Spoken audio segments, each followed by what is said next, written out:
إن الحمد لله نحمده ونستعينه ونستغفره ونعوذ بالله من شرور أنفسنا ومن سيئات أعمالنا من يهده الله فلا مضل له ومن يضلل فلا هادي له وأشهد أن لا إله إلا الله وحده لا شريك له وأشهد أن محمدًا عبده ورسوله أما بعد فإن خير الحديث كتاب الله وخير الهدي هدي محمد صلى الله تعالى عليه وآله وسلم وشر الأمور محدثاتها وكل محدثة بدعة وكل بدعة ضلالة وكل ضلالة في النار يا أيها الذين آمنوا اتقوا الله حق تقاته ولا تموتن إلا وأنتم مسلمون يا أيها الناس اتقوا ربكم الذي خلقكم من نفس واحدة وخلق منها زوجها وبث منهما رجالا كثيرا ونساء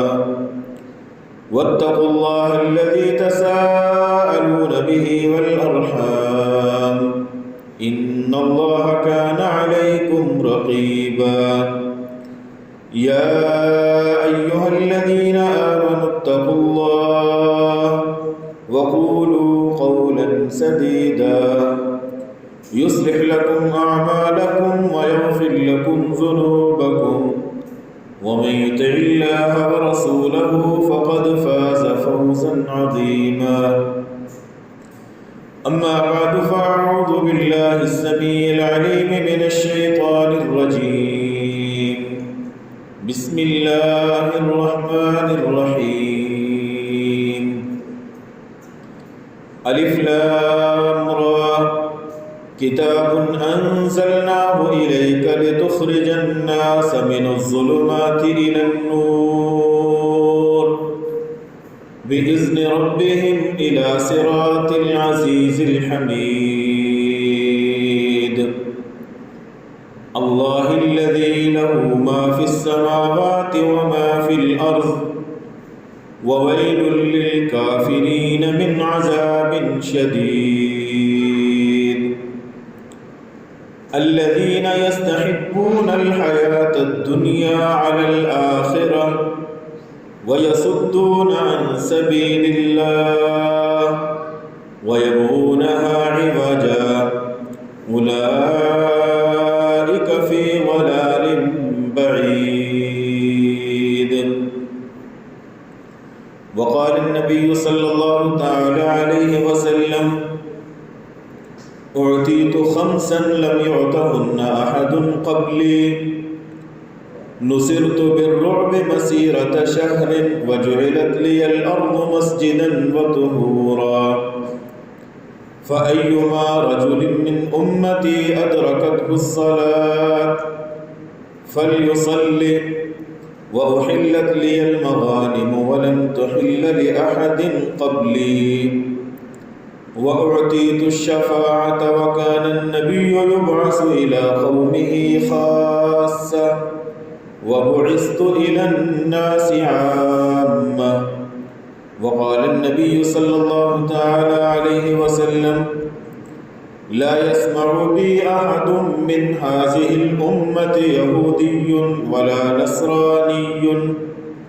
ثم يموت ولم يؤمن بالذي أرسلت به إلا كان من أصحاب النار رواه الإمام مسلم في صحيحه ألف لام را الله أعلم بمراده كتاب أنزلناه إليك یہ ایک ایسی عظیم کتاب ہے کہ جس کتاب کو ہم نے آپ کی طرف اے محمد صلی اللہ علیہ وسلم اتارا ہے، اور مقصود کیا ہے لتخرج الناس من الظلمات إلى النور، کہ آپ لوگوں کو اندھیروں سے نور اور روشنی کی طرف لے کے آئیں، بِإِذْنِ رَبِّهِمْ، اپنے رب کے اذن، اجازت اور حکم کے ساتھ، إِلَى صِرَاطِ الْعَزِيزِ الْحَمِيدِ، اس عزیز و حمید ذات کے راستے کی طرف کہ جو عزتوں کا مالک ہے، سارے جہاں کی تعریفیں جس ذات کے لیے ہیں، اللہ الذی لہ ما فی السماوات وما فی الارض، اس اللہ کے راستے کی جانب کہ زمینوں میں جو کچھ ہو یا آسمانوں کی وسعتوں میں جو کچھ ہو، سب کچھ اللہ کے لیے ہے۔ وَوَيْلٌ لِلْكَافِرِينَ مِنْ عَذَابٍ شَدِيدٍ، اور بہت بڑی تباہی، بربادی اور ہلاکت ہے ان لوگوں کے لیے جو اللہ رب العزت کی اس کتاب کا، رسول اکرم صلی اللہ علیہ وسلم کی اس دعوت کا انکار کرنے والے ہیں۔ من عذاب شدید،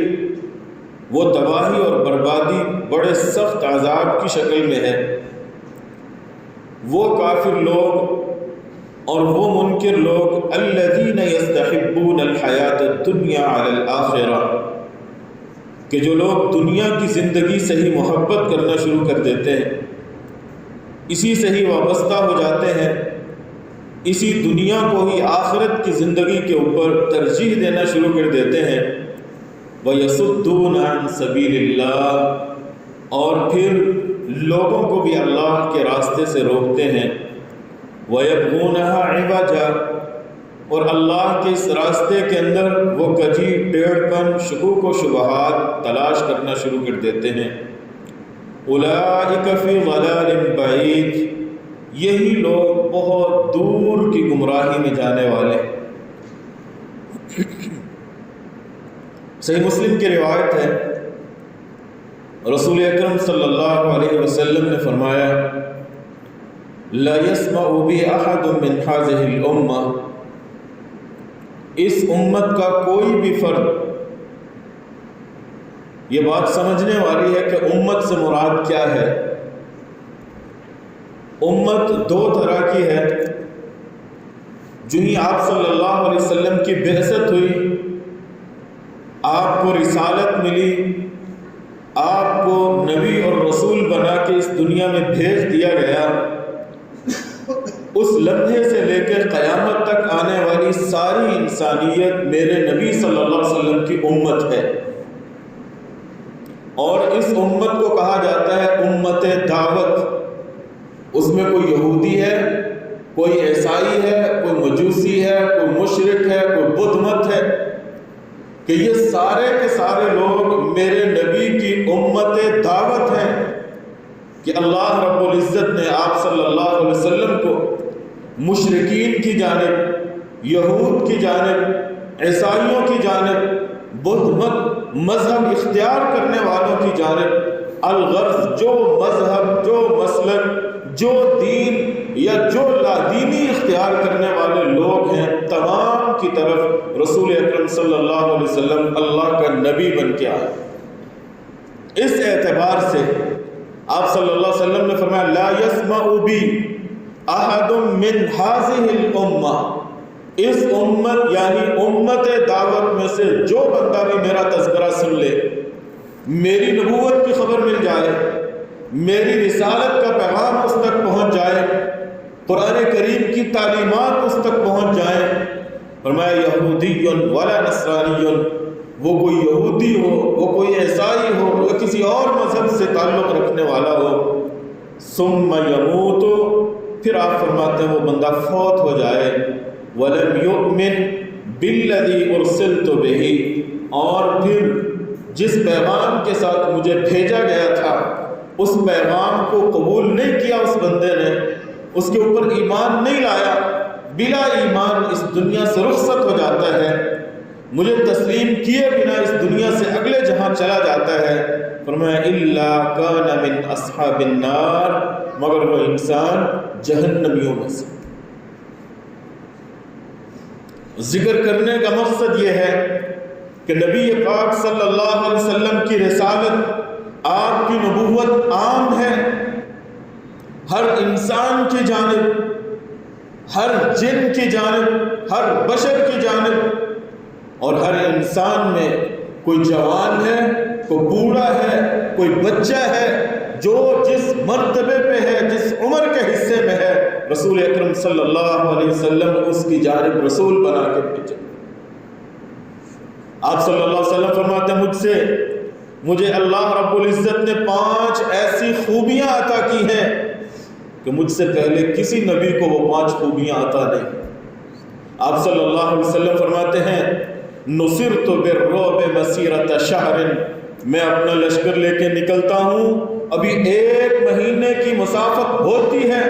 دشمن تک پہنچتے پہنچتے پورا 1 ماہ لگ جائے گا، لیکن اس کے باوجود ہمارے نکلنے کی خبر جب انہیں پہنچتی ہے، اللہ میرا رعب ان لوگوں کے اوپر مسلط کر دیتا ہے۔ وَجُعِلَتْ لِيَ الْأَرْضُ مَسْجِدًا وَطَهُورًا، مالک کائنات نے میری اس امت کے اوپر اور مجھے یہ خصوصیت عطا کی ہے کہ ساری زمین کو پاکیزہ بنا دیا ہے، اور مجھے اور میری امت کو یہ کہہ دیا ہے کہ جہاں بھی نماز کا وقت ہو جائے نماز ادا کرو۔ ایک وقت وہ تھا کہ نماز کا وقت ہو، وہ اپنے معبد میں، اپنے صومعہ کے اندر، اپنے گرجے کے اندر جائیں اور وہاں جا کے نماز ادا کریں،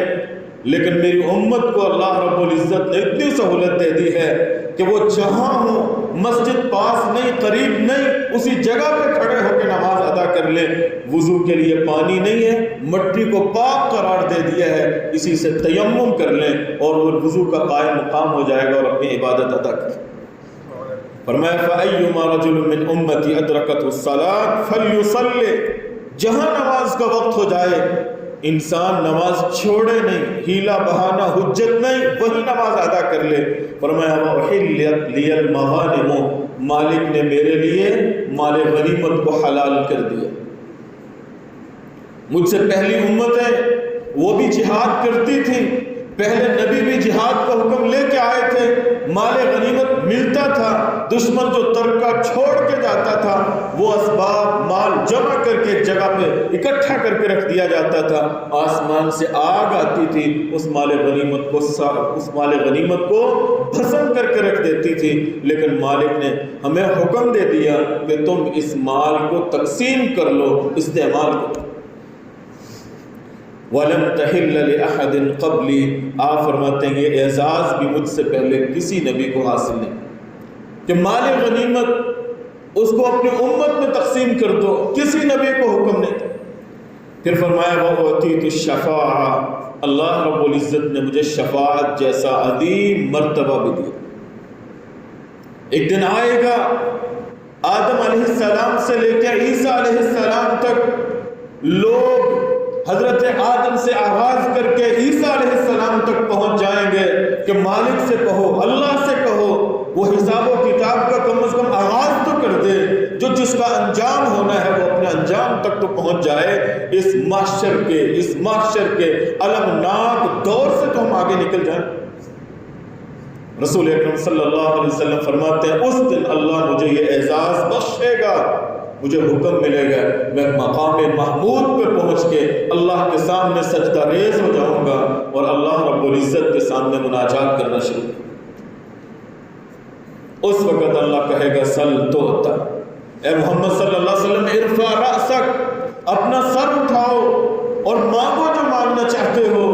آج جو مانگو گے اللہ آپ کو عطا کر دے گا۔ آپ فرماتے ہیں اس وقت میں لوگوں کی سفارش کروں، اے اللہ حساب شروع کر دے۔ وَأُعْطِيتُ الشَّفَاعَةَ، اس دن کی شفاعت کبریٰ وہ بھی اللہ رب العزت نے مجھے عطا کر دی ہے۔ پھر آپ نے فرمایا 5ویں چیز فَقَانَ النَّبِيُّ يُبْعَثُ إِلَىٰ قَوْمِهِ خَاصًّا، مجھ سے پہلے نبی آتے تھے اپنی اپنی قوموں کی جانب۔ وَإِلَىٰ عَادٍ أَخَاهُمْ هُودًا، اللہ موسیٰ علیہ السلام کو بنی اسرائیل کی جانب بھیج رہے ہیں، صالح علیہ السلام ان کی قوم کی جانب، عاد کی طرف ان کے نبی۔ لیکن جب میری باری آئی اللہ رب العزت نے کیا کہا وَبُعِثْتُ إِلَى النَّاسِ عَامًّا قُلْ يَا أَيُّهَا النَّاسِ إِنِّي رَسُولُ اللَّهِ إِلَيْكُمْ جَمِيعًا، اے لوگو کی جانب رسول بنا کے بھیجا۔ تبارک الذی نزل الفرقان علی عبدہ لیکون للعالمین نذیرا۔ اللہ نے آپ کو یہ کتاب، یہ فرقان اس لیے دی ہے تاکہ آپ سارے جہان والوں کو اللہ رب العزت کا پیغام پہنچائیں، اللہ کے عذاب سے ڈرائیں۔ نبی پاک صلی اللہ علیہ وسلم کی رسالت، آپ کی نبوت سارے جہاں کے لیے، ساری انسانیت کے لیے، سبھی جنات کے لیے۔ فرمایا فَكَانَ النَّبِيُّ يُبْعَثُ إِلَىٰ قَوْمِهِ خَاصًّا، نبی آتا تھا خاص اپنی قوم کے لیے، اور اللہ رب العزت نے جب مجھے بھیجا بُعِثْتُ إِلَى النَّاسِ عَامَّةً، وہ روایت پھر دیکھو، لا يسمع بی احد من هذه الامہ یہودی ولا نصرانی، کوئی یہودی ہے، کوئی عیسائی ہے، کوئی مجوسی ہے، کوئی مشرک ہے، اللہ نے ہر انسان کی جانب مجھے رسول بنا کے بھیجا۔ میں اللہ کی جانب سے پیغام لے کے آیا ہوں، نجات کا، کامیابی کا، فوز و فلاح کا۔ رسول اکرم صلی اللہ علیہ وسلم فرماتے ہیں، بخاری کی روایت ہے، انما مثلی و مثل الناس، لوگوں میری مثال اور لوگوں کی مثال ایسے ہی ہے، کمثل رجل استوقد نارا، جس طرح ایک آدمی نے خوب اندھیرا تھا، آگ کا الاؤ جلا، آگ بھڑک اٹھی، آگ روشن ہوئی۔ آپ صلی اللہ علیہ وسلم فرماتے ہیں فلما اضاءت ما حوله جعل الفراش وهذه الدواب التي تقع في النار يقعن فيها، جب روشنی ہوئی، یہ پرندے، یہ حشرات الارض، یہ پتنگے دوڑ دوڑ کے اس آگ کی جانب رخ کر رہے ہیں اور اپنے آپ کو اس آگ کے اندر جلا رہے ہیں۔ رسول اکرم صلی اللہ علیہ وسلم فرماتے ہیں لوگوں میری اور تمہاری مثال بھی ایسے۔ آج کے دور میں کوئی عیسائیت اختیار کر کے جہنم کی طرف دوڑ لگا رہا ہے، کوئی مجوسی مجوسیت کے اوپر رہ کے جہنم کی طرف بھاگا جا رہا ہے، آتش پرست اپنی آگ کا پوجا کر کر کے اپنے آپ کو جہنم کے راستے پہ دوڑایا جا رہا ہے۔ آپ صلی اللہ علیہ وسلم فرماتے ہیں یہ تم ہو جو انہیں تبلیغ کر کے دعوت دے کے اس جہنم سے بچا کے جنت کی طرف لے جائے۔ فرمایا میں ہوں انا آخذ بحجزکم، تم بھی انہی کی طرح دوڑے جا رہے ہو، ساری امت دعوت دوڑی جا رہی ہے، میں تمہیں پکڑ پکڑ کے پیچھے کر رہا ہوں، لوگوں ادھر آ جاؤ۔ نجات کا راستہ یہ، کامیابی کا راستہ یہ ہے، جنت کا راستہ یہ نہیں ہے۔ جس آگ کی طرف تم بھاگے جا رہے ہو وہ جہنم ہے، اللہ کی بھڑکائی ہوئی آگ ہے، اس آگ کا رخ نہ کرو، اس جنت کا رخ۔ فَأَنَا آخُذُ بِحُجَزِكُمْ عَنِ النَّارِ، میں تم لوگوں کو تمہاری کمروں سے پکڑ پکڑ کے اس جہنم سے بچاؤں۔ رسول اکرم صلی اللہ علیہ وسلم کو حکم ہوتا ہے یا ایھا المدثر قم فانذر، اے چادر اوڑھنے والے اٹھیے، اپنے رب سے ڈرو، وَرَبَّكَ فَكَبِّرْ، اپنے رب کی بڑائی بیان کیجیے۔ رسول اکرم صلی اللہ علیہ وسلم کو حکم ملتا ہے وَأَنذِرْ عَشِيرَتَكَ الْأَقْرَبِينَ، اپنے قریبی رشتہ داروں کو ڈرائیے، ان تک اللہ کا پیغام پہنچائیے۔ رسول اکرم صلی اللہ علیہ وسلم فعم وخص، جو بھی آپ کا خاندان ہے، کنبہ قبیلہ ہے، آپ کے عزیز و اقارب ہیں، انہیں گھر بلاتے ہیں، دعوت دیتے ہیں، اور آپ صلی اللہ علیہ وسلم ان کے سامنے اسلام کو پیش کرتے ہیں۔ کیا آپ صلی اللہ علیہ وسلم نے جب یہ اعلان کیا تھا، یہ جتنی میں نے قرآن کی آیات، یہ نبی پاک صلی اللہ علیہ وسلم کے فرامین آپ کے سامنے ذکر کیے ہیں، کیا کسی مقام پہ کوئی ایسا حوالہ اور لفظ ہے کہ اللہ تعالیٰ نے یا رسول اللہ صلی اللہ علیہ وسلم نے کہا ہو کہ تم میں سے صرف وہی لوگ آ جائیں جو بالغ ہو چکے ہیں، جو بھی بلوغت کی عمر سے کم ہے، 18 سال کی عمر سے کم ہے، وہ بھی پیچھے ہو جائیں؟ کسی نص کے اندر، کسی حدیث کے اندر، کسی آیت کے اندر کہ 18 سال سے جو زائد ہیں وہ آ جائیں، باقی پیچھے ہٹ جائیں؟ کہیں کسی لفظ کے اندر؟ یہ ساری نصوص، ساری احادیث عموم پہ دلالت کرتی ہیں۔ قل یا ایھا الناس انی رسول اللہ الیکم جمیعا، تم بالغ ہو تب بھی تمہاری طرف رسول، تم بوڑھے ہو میں تب بھی تمہاری طرف اللہ کا رسول ہوں، تم بچپنے میں ہو میں تب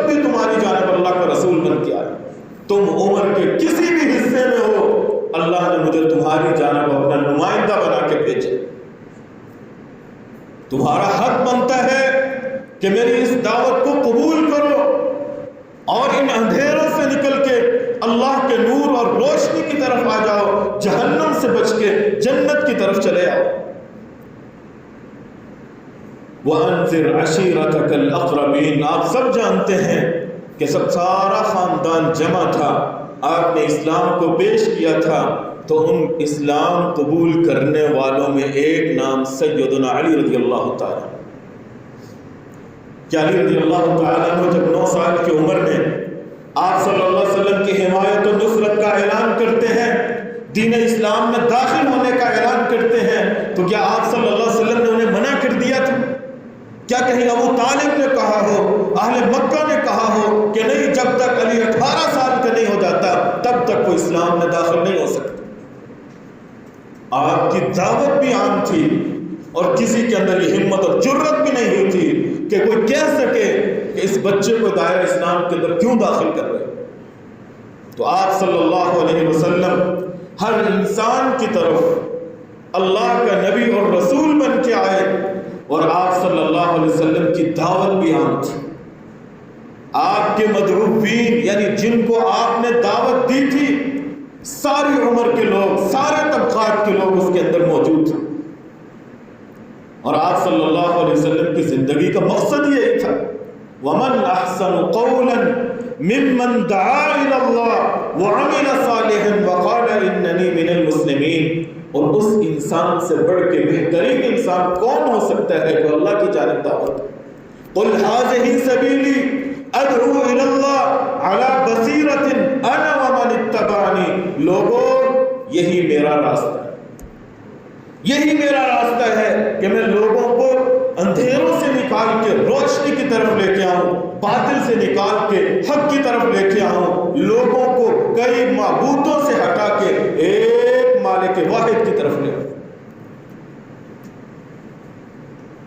آپ صلی اللہ علیہ وسلم یہی تربیت دیتے۔ آپ یہود کی طرف جا رہے ہیں تو آپ یہود کو بھی یہی کہہ رہے ہیں، اسلموا تسلموا، او مدینہ کے یہودیوں اسلام قبول کر لو، تسلموا، تم بچ جاؤ گے۔ انہوں نے آگے سے جواب دیا ہے، القاسم صلی اللہ علیہ وسلم، ہم نے آپ کی بات کو تسلیم کر لیا، مان لیا کہ آپ نے اللہ کا پیغام ہم تک پہنچا دیا، قد بلغت۔ آپ نے پھر فرمایا، اسلموا تسلموا، اے یہودیوں اسلام قبول کر لو، اسی کے اندر نجات ہے۔ پھر فرمایا، یا معاشر الیہود، او یہود کی جماعت، اللہ کے پیغام کو تسلیم کر لو، تم حقیقت کو جانتے ہو، تمہیں پتہ ہے میں اللہ کا آخری نبی ہوں، اللہ کا سچا نبی ہوں، تم اسی طرح جانتے ہو جس طرح اپنی اولادوں کو پہچانتے ہو، آؤ مجھے تسلیم کر لو، اسلام کو قبول کر لو، دنیا کے اندر بھی سلامتی حاصل کر جاؤ گے، آخرت میں بھی کامیاب ہو۔ اور اگر تم نے اس دعوت کو قبول نہ کیا تو پھر تمہارا وہی حشر ہوگا جو تم سے پہلے والے لوگوں کا ہوگا۔ جس طرح بنو قینقاع کو یہاں سے اٹھا کے نکال دیا گیا، تمہارا بھی وہی حشر ہوگا۔ اور پھر آپ صلی اللہ علیہ وسلم نے جب انہوں نے اسلام کو قبول نہیں کیا، بنو نذیر، آپ صلی اللہ علیہ وسلم نے انہیں بھی چلا وطن کر دیا۔ بنو قریظہ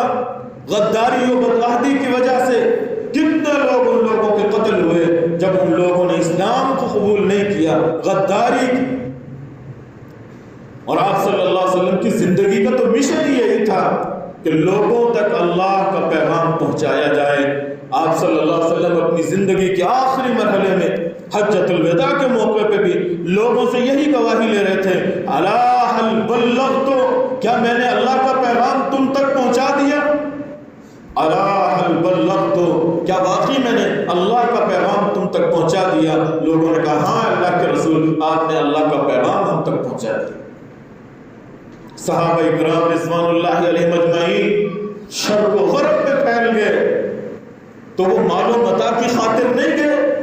ہتھیلیوں پہ اپنی جانیں رکھ کے وہ مشرق و مغرب کی جانب اطراف عالم میں اس لیے نہیں گئے تھے کہ وہ دنیا کو حاصل کر سکے۔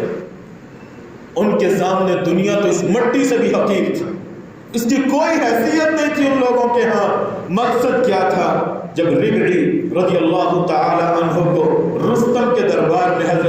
بن ابی وقاص رضی اللہ تعالیٰ عنہ نے بھیجا تھا تو ربعی بن عامر سے اس نے پوچھا تھا کہ اے ربعی لماذا جئتم، عرب کا علاقہ چھوڑ کے یہ فارسیوں کے علاقے میں اور ایرانیوں کے علاقے میں کیا کرنے آئے؟ مال چاہیے، دولت چاہیے، لباس چاہیے، یہ پھٹے پرانے کپڑے پہنے ہوئے ہیں ہم تمہیں دے دیتے ہیں، مال و متاع دے دیتے ہیں، بہترین لباس پوشاکیں دے دیتے ہیں، لیکن بتاؤ آئے کس لیے ہو؟ حضرت ربعی بن عامر رضی اللہ تعالیٰ عنہ نے کہا تھا ان اللہ ابتعثنا لنخرج من شاء من عبادت العباد الى عبادت رب العباد، اللہ نے ہمیں اس مقصد کے لیے نہیں اٹھایا کہ ہم دنیا سے بیٹھیں، دنیا جمع مال و متاع کے حصول کے لیے اللہ نے نہیں بھیجا، ہم اپنی جانیں اپنی ہتھیلیوں پہ رکھ کے اس لیے نہیں پھر رہے کہ مال و دولت حاصل کر لیں، اس کے حصول کے اور بھی کئی ذرائع اور طریقے ہو سکتے ہیں، ہم اس کے لیے نہیں آئے۔ ہمارے آنے کا مقصد کیا ہے؟ ان اللہ ابتعثنا لنخرج من شاء، کہ ہم اس لیے آئے ہیں، اللہ نے ہمیں اس لیے کھڑا کیا ہے اس دنیا کے اوپر کہ ہم لوگوں کو بندوں کی عبادت سے نکال کے بندوں کے مالک کی عبادت کی طرف لے کے جائیں۔ لنخرج من عبادت العباد، ہم بندوں کو نکالیں کہ وہ بندے جو آج بندوں کے سامنے جھکے ہوئے ہیں، تمہارے جیسے اے رستم تمہارے جیسے لوگوں کے سامنے سجدہ ریز ہوتے ہیں، تمہارے جیسے لوگوں کے سامنے جھکتے ہیں۔ اللہ نے ہمیں اس لیے بھیجا ہے کہ اے رستم تجھ سے اور تجھ جیسے لوگوں سے کہ جن کی لوگ عبادت کر رہے ہیں، ہم ان سے ہٹا کے لوگوں کو ان کے مالک کی طرف لے کے آئیں۔ وَمِن زِيغِ الدُّنْيَا إِلَى سَعَتِهَا، وَمِن زِيغِ الدُّنْيَا إِلَى سَعَتِهَا، یہ دنیا کیا ہے؟ اللہ چند لمحوں کے لیے کسی کی سانس کو روک لے، دمے کا مریض بنا دے، ساری دنیا اس انسان کے سامنے حقیر ہوتی۔ اللہ سانسوں کو روک لے، سانسوں کو تنگ کر دے، کیا وقت رہ جاتی؟ اللہ پیشاب کو روک لے، ساری دنیا کی اس انسان کے سامنے کیا حقیقت ہے؟ اللہ نگاہوں کی نعمت کو لے لے، یہ ساری دنیا اس انسان کے سامنے کیا حیثیت ہے؟ تو فرمایا وَمِن زِيغِ الدُّنْيَا، اس تنگ دنیا سے نکال کے ہم اگلے جہان وسیع و عریض جنت کی طرف بلانے کے لیے تمہیں آئے ہیں۔ وَمِن جَوْرِ الْأَدْيَانِ إِلَىٰ عَدْلِ الْإِسْلَامِ، ہم اس لیے آئے ہیں کہ تمہیں مختلف ادیان کے ظلم و ستم سے نکال کے اسلام کے عدل کی طرف لے جائیں۔ تو صحابہ اکرام آپ صلی اللہ علیہ وسلم کی سیرت، آپ کے نقش قدم پہ چلتے ہوئے، آپ صلی اللہ علیہ وسلم کے متبع اور پیروکار بنتے ہوئے اسی دعوت کو لے کے نکلے تھے۔ اور کسی بھی مرحلے کے اوپر تاریخ گواہ ہے، تاریخ شاہد ہے، کسی بھی مرحلے کے اوپر کہیں یہ نہیں کہا گیا، آج تلک تاریخ انسانی کے اندر نہیں کہا گیا، آدم علیہ السلام سے لے کے عیسیٰ علیہ السلام تک اور پھر رسول اللہ صلی اللہ علیہ وسلم سے لے کے آج تلک کہیں ایسی بات نہیں ہوئی کہ تم اپنی دعوت صرف ان لوگوں کو پیش کرو جو 18 سال کی عمر تک پہنچ گئے۔ اگر وہ کم عمر ہیں، ابھی تک نابالغ ہیں، تمہیں یہ حق نہیں ہے کہ تم ان تک اپنی آواز پہنچاؤ، ان تک اپنی دعوت دو، اسلام کا پیغام ان تک پہنچاؤ۔ محدثین نے تو یہ باب تک ذکر کیا ہے کیف یعرض الاسلام علی الصبی، اگر کوئی بچہ دین اسلام پرکھتا ہے، جانچتا ہے، پڑھتا ہے، متاثر ہوتا ہے، تو اس انسان کے اوپر اسلام کو کیسے پیش کیا جائے، کیسے اسے دین کی دعوت دی جائے گی، کیسے پتہ چلایا جائے گا کہ وہ بندہ مسلمان۔ امام بخاری رحمہ اللہ نے ذکر کرنے کے بعد ابن سیاد کا واقعہ ذکر کیا۔ آپ صلی اللہ علیہ وسلم کو خبر ملی، افواہیں اڑی ہوئی کہ دجال آ گیا ہے، ایک بچہ پیدا ہو گیا، اور اس کی مشابہت اور اس کی علامات دجال سے ملتی جلتی۔ آپ صلی اللہ علیہ وسلم ایک دن نکلے، حضرت عمر فاروق رضی اللہ تعالیٰ عنہ ساتھ، آپ صلی اللہ علیہ وسلم چپکے سے اس بچے کے پاس جو ابھی تک بالغ نہیں ہوا تھا، نابالغ بچہ تھا، لوگوں نے مشہور کر رکھا تھا کہ یہ دجال ہے، ابن سیاد کے نام سے معروف تھا، حدیث کی کتابوں میں موجود۔ آپ صلی اللہ علیہ وسلم اچانک اس کے پاس گئے، اس کی کمر پہ یوں ہاتھ مارا اور آپ پوچھتے ہیں اتشہد انی رسول اللہ، او بچے کیا تو گواہی دیتا ہے کہ میں اللہ کا رسول ہوں؟ وہ اس بات میں جواب دیتا ہے ہاں اشہد انک رسول الامیین، امیین پورے عرب کو کہا جاتا ہے، میں گواہی دیتا ہوں کہ آپ امیین کے رسول ہیں، یعنی میں تسلیم کرتا ہوں کہ آپ واقعی اللہ کے رسول۔ رسول اکرم صلی اللہ علیہ وسلم کا اخلاق، آپ کا کردار، آپ کی سیرت اتنی اجلی اور اتنی نمایاں، بچے یہود کے ہیں لیکن آپ صلی اللہ علیہ وسلم سے متاثر ہوتے ہیں، آپ کے خادم بن جاتے ہیں، وہ بچہ آپ کی خدمت کرتا ہے، آپ صلی اللہ علیہ وسلم کے پاس رہتا ہے، یہودیوں کا بچہ ہے، ابھی مسلمان نہیں ہو، چند دنوں سے آپ صلی اللہ علیہ وسلم کی خدمت میں نہ آیا، آپ صلی اللہ علیہ وسلم نے پتہ کرایا، پتہ چلا وہ بچہ بیمار۔ صحیح بخاری کی روایت ہے، مسلم میں بھی ہے، دیگر کتب احادیث میں موجود، پتہ چلایا، معلوم ہوا وہ بچہ بیمار ہے، آپ صلی اللہ علیہ وسلم اس بچے کے گھر چلے، یہودیوں کا گھر۔ محدثین نے بڑے استدلال اور استنباط کیے ہیں اس حدیث سے کہ مشرکین کو دعوت دینا، یہود کو دعوت دینا، یہود کے گھر عیادت کے لیے جانا، ان کی بیمار کرسی کے لیے جانا اور ان تک اسلام کا پیغام پہنچانا، بچے کو اسلام کی دعوت دینا، حتیٰ کہ لحد اور شک، قبر کس طرح کھودی جائے، یہ تعلیم بھی آپ صلی اللہ علیہ وسلم نے اس موقع پہ دی تھی۔ آپ صلی اللہ علیہ وسلم اس بچے کے گھر گئے، آپ صلی اللہ علیہ وسلم فقعد عند رأسہ، بڑا چہیتا تھا آپ صلی اللہ علیہ وسلم کا خادم تھا، آپ اس کے سر کے قریب بیٹھے، آپ صلی اللہ علیہ وسلم دیکھ رہے ہیں بچے کے حالات کو کہ بچے کے اوپر لگتا ہے وقت نظر آنے والا ہے، یہ اس دنیا سے رخصت ہونے والا ہے۔ ہر انسان کی خواہش ہوتی ہے کہ یہ آگ کا الاؤ ہے، اس الاؤ کے اندر کوئی بچہ گر گیا ہے، جل رہا ہے، ہر انسان کی تمنا ہوتی ہے کہ وہ آگے بڑھ کے اس بچے کو اس آگ سے نکالے۔ آپ صلی اللہ علیہ وسلم کو بھی احساس تھا، آپ کی امت کو بھی احساس ہونا چاہیے کہ میرے قرب و جوار دائیں بائیں بسنے والے وہ لوگ جو دین اسلام سے ناآشنا ہے،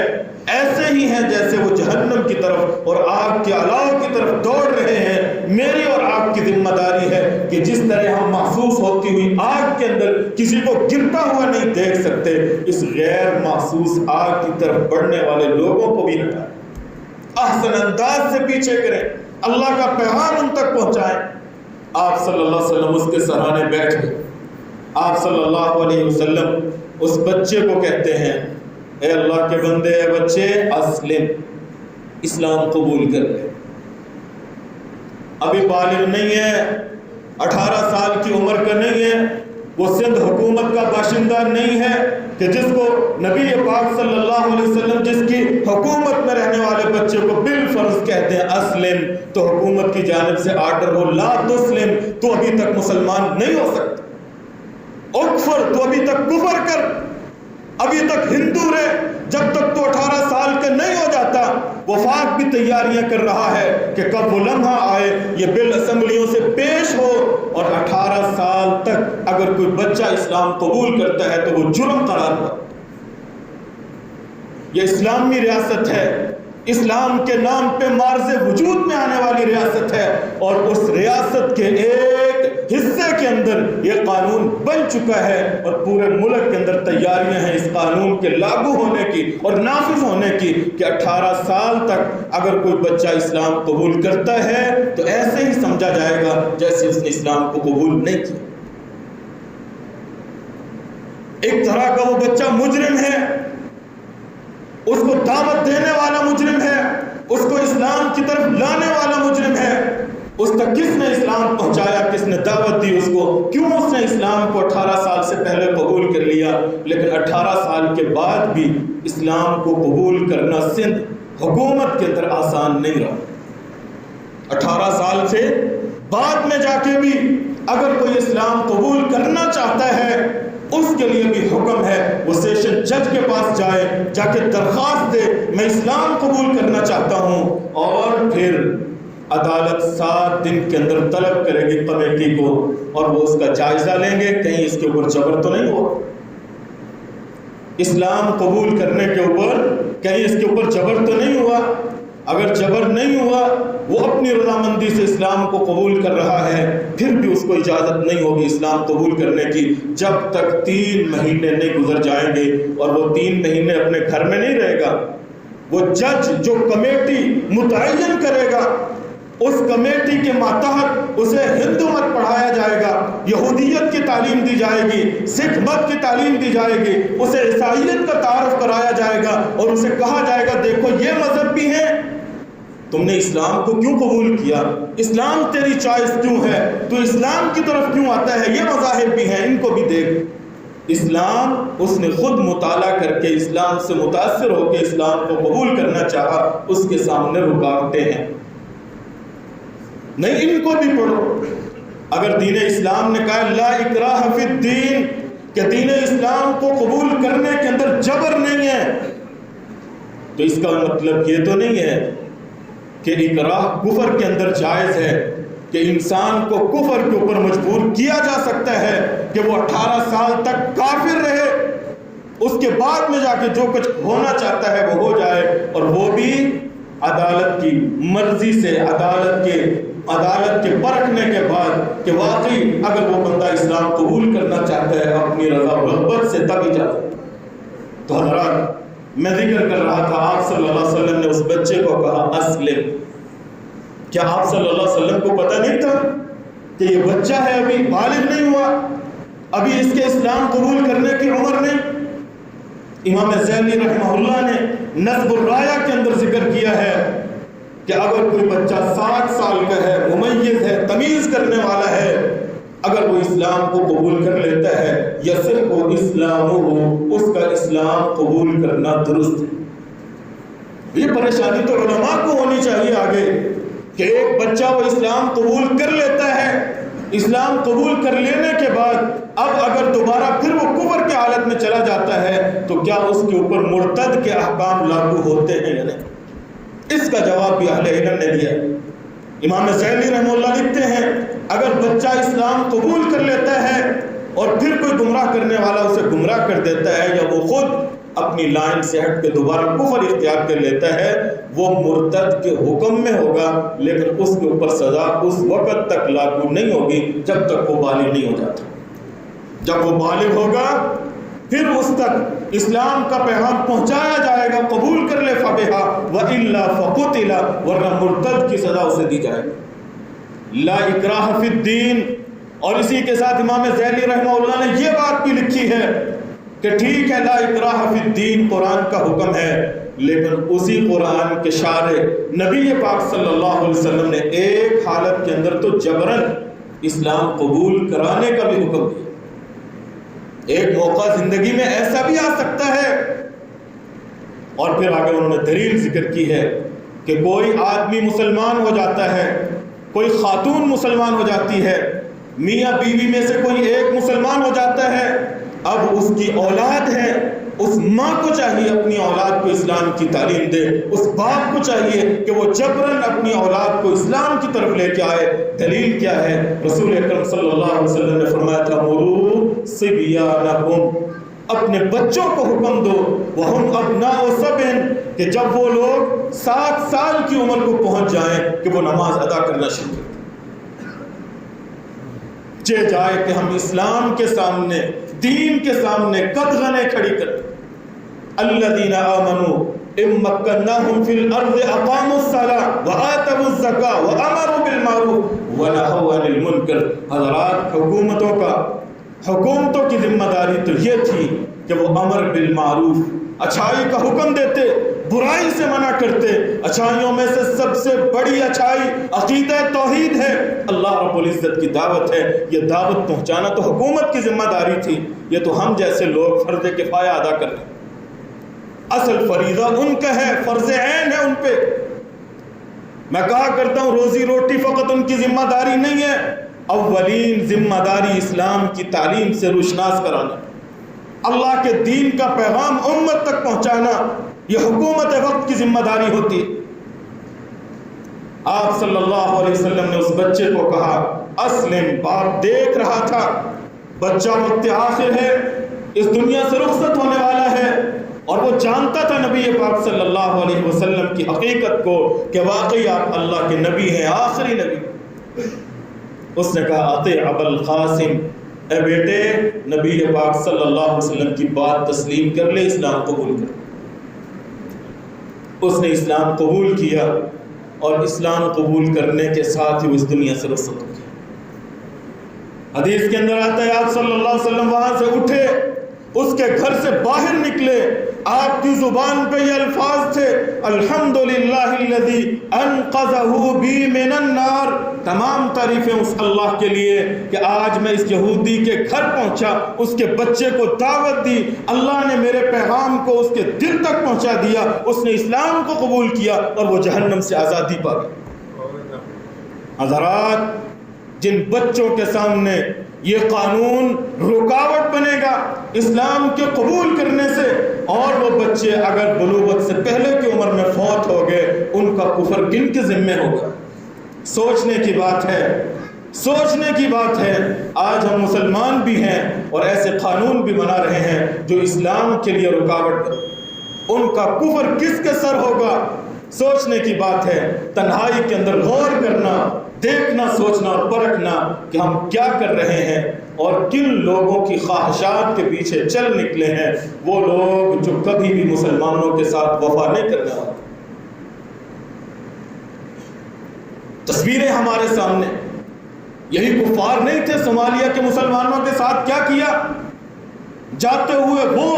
جن لوگوں نے اپنی زندگیاں تک ان لوگوں کے نام کر دی, جاتے ہوئے دھکے دے کے نکل گئے تھے. آج افغانستان کے اندر بھی طیاروں کے نیچے کچل کے وہ لوگ نکل گئے جن کی خوشامدی کے لیے یہ سارے قانون مرتب کیے جاتے ہیں. صرف ایک حل ہے, اگر تم ان لوگوں کی خوشنودی چاہتے ہو, اور وہ قرآن کریم نے ذکر کیا ہے وَدُّوا لَوْ تَكْفُرُونَ كَمَا كَفَرُوا فَتَكُونُونَ سَوَاءً, لوگوں تم بھی ان جیسے کافر بن جاؤ, پھر وہ تمہیں صحیح معنوں میں گلے لگائیں گے. وگرنہ اگر تم کو ہم مسلمان بھی ہیں اور ان لوگوں کی محبت کا دم بھی بھریں گے, یہ نہیں ہو سکتا کہ وہ تمہارے ساتھ مخلص ہوں. اگر ان کے ساتھ مخلص ہونا چاہتے ہو تو اس طرح مخلص ہو. خدا را سوچئے, سمجھیے, حقیقت پہ غور کیجئے کہ ہم اپنے ملک کو کس سائڈ پہ لے جا رہے ہیں اور کتنے لوگوں کا گناہ اپنے ذمہ لے رہے ہیں. کل قیامت کے دن اللہ ہمیں اپنے بوجھوں سے نپٹنے کی توفیق دے, جائے کہ ہم دوسروں کے گناہوں کو بھی اپنے سر پہ لاد کے اللہ کی بارگاہ میں پہنچے اور وہاں اعلان ہو الا ساء ما یزرون, لوگوں آگاہ ہو جاؤ کس قدر برا بوجھ ہے یہ لوگ جو اٹھا کے آ رہے ہیں. اپنا بوجھ تو اٹھانا ہے, اوروں کے کفر کا بوجھ بھی کہیں آپ کے سر پہ نہ پڑ جائے. اللہ رب العزت ہمیں سمجھ کی توفیق دے. وآخر دعوانا